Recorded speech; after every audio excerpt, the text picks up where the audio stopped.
We became so popular that we were nearly paralyzing Franco and their team. And that forced Franco to come to Kenya to see me in Awendo. Later, Tabule came to see me and Billy Abel. Later, Sam Mangwana came. Later, Niboma came. And so, what is funny with Benga is that the Congolese could not play the guitar that the Bengas are playing. So we could steal some of their rhythm, like Bata Mombasa, which played a very big hit which Luos could copy, Benga team could copy. And we had also good music like Kiserupek, which had to be copied by Lokasa Yambongo. So we could now steal from each other.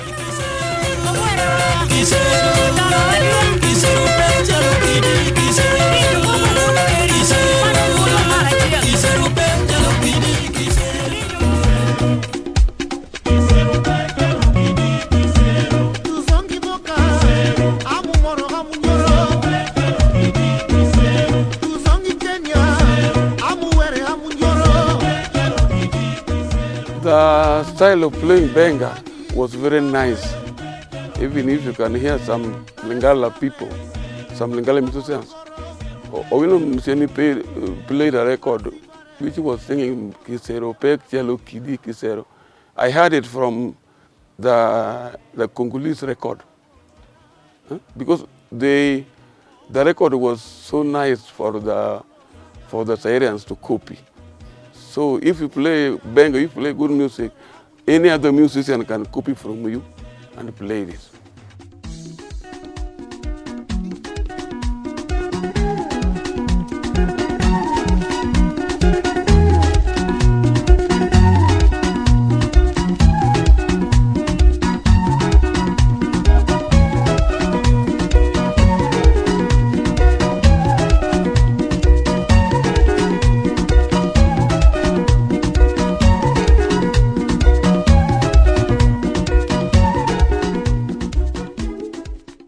Although many Benga musicians didn't manage to travel outside their native Kenya, their music crossed borders for them.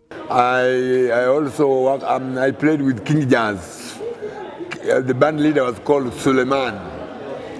He was playing Oka Jazz style of music. He was Franco's supporter. I rehearsed with him, I practiced with him, then I managed to compose a song for His Excellency, the President of Uganda, Dr. Paulo Milton Obote. The song called Obote Dogma Uganda Africa Duchoye. The song was very popular and made me work with Obote in the President office.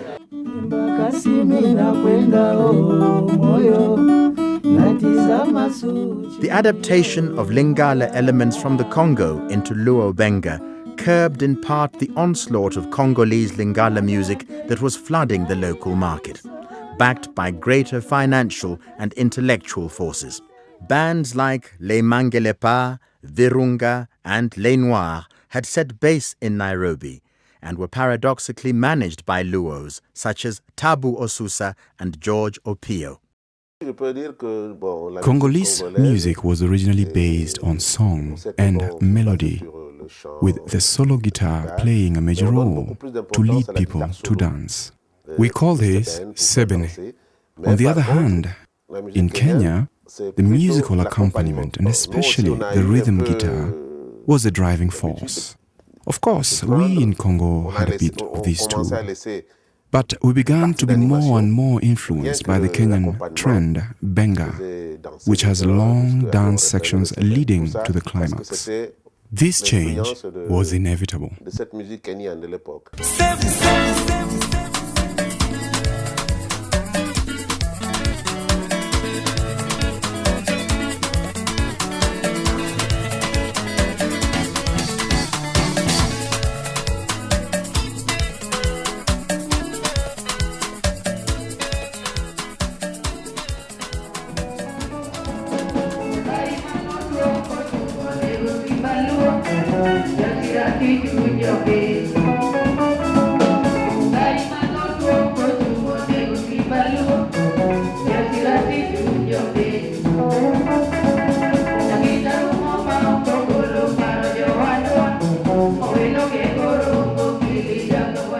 In the first decade of the 21st century, Benga is at a crossroads.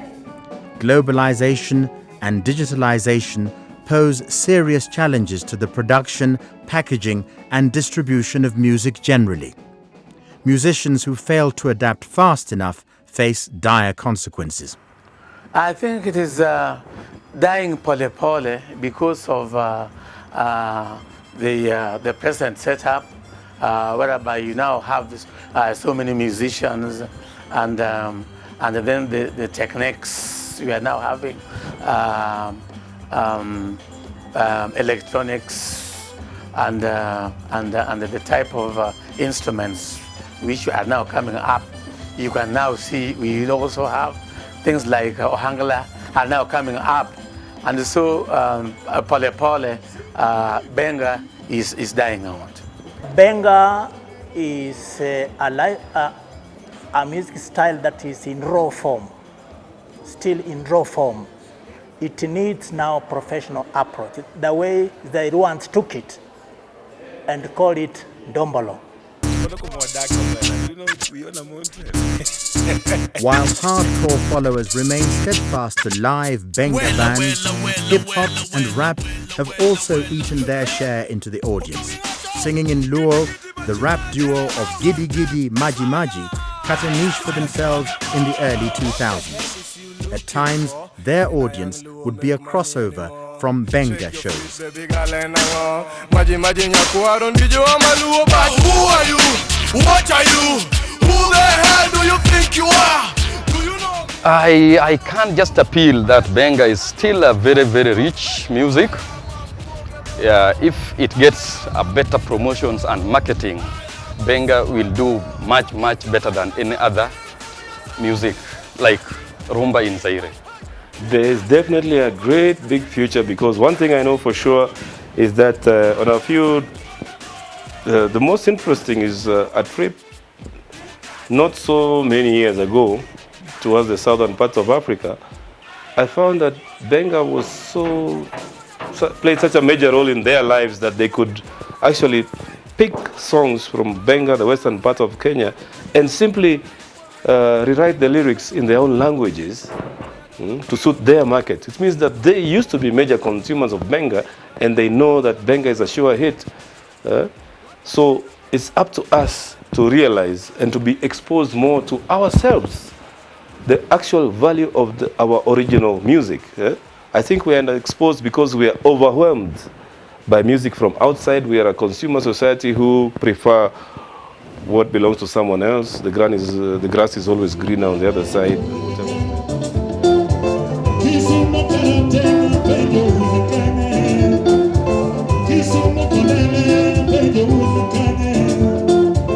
At the moment, what we play can be called Benga Rumba, because it's some sort of a fusion. Benga, a little bit of Benga, but you start with the rumba. Yeah, so I think we can call it Benga Rumba.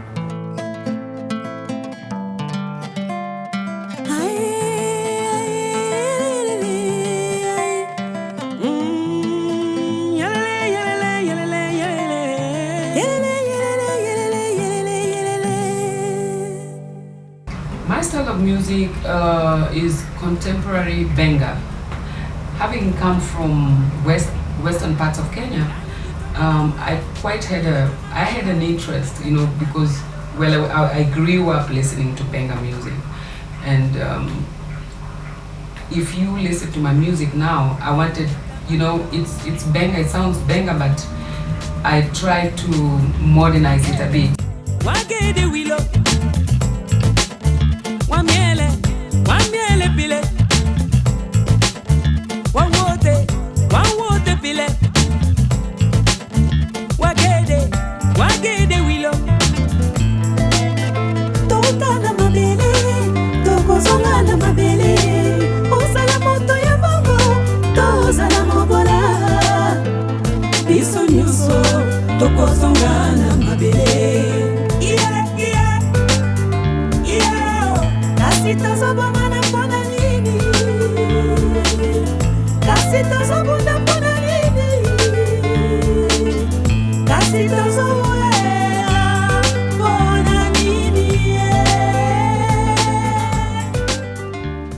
Benga artists are also witnessing the withering of their primary audiences. The style is being suffocated by the profusion of Ohangla and Congolese rumba.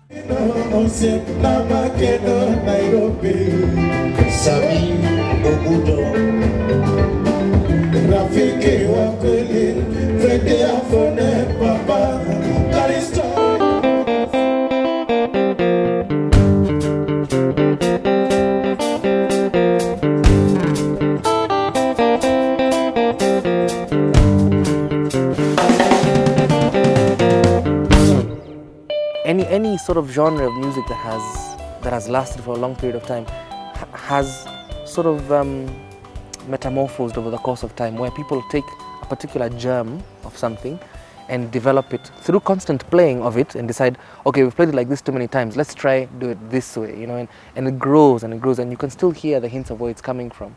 And the sort of the beauty of that, or the strength of that, is that it's entirely ours, and I think it'll be how we make our footprint in the world.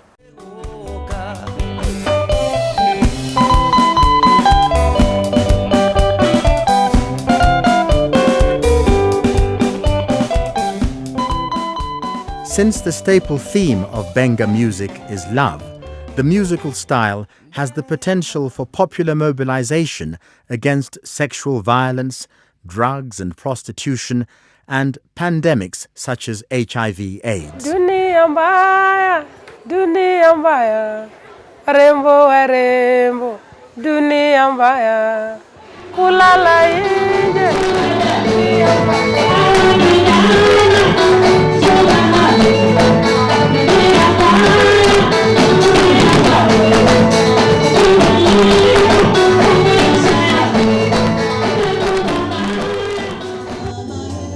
We have a lot of music talents here. We have a lot of music forms that are unique to Kenya, and sometimes we take them for granted. I think it's a high time we packaged this music, Kenyan type of music, and shared it with the world, because there are opportunities out there. We should never try to mimic other people, because we are better in our own music. We are better in what is Kenyan, and people are anxious to see what is unique about Kenyan culture, Kenyan people, Kenyan music. So we should endeavor to grow our music. For Benga to get international recognition and acceptance by all, it needs to work on good musical arrangements. As they would say in the corporate world, for Benga music to survive, it definitely needs to be rebranded. Yeah. Over 6 decades, Benga music started from a traditional village setting to infiltrate first a country and then an entire continent, not to mention Benga lovers outside Africa. It has experienced many permutations and noted the legacy of many legendary figures. But for its many fans everywhere, Benga is here to stay.